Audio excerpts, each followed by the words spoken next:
Hi, it's Sam from Take Wellness, and today we're here doing a refresh on a Hydropool swim spa. The first thing I'm going to do before I do anything with the swim spa is take a test of its readings. I can see that there's no chlorine, the pH level is very high, and the TA level is high.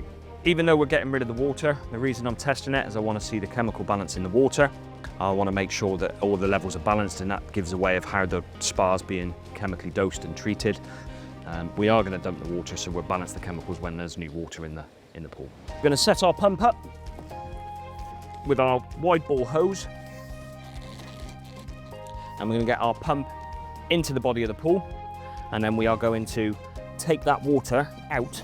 And what we're aiming to do is, using our straps on the pump, is lower this into the bottom of the swim spa. We need to isolate the swim spa so that the pumps and jets don't run.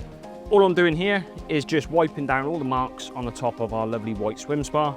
This is naturally where the water lies, so you naturally get a scum line around the water line, and we're just going to make sure that that's nice and cleaned off.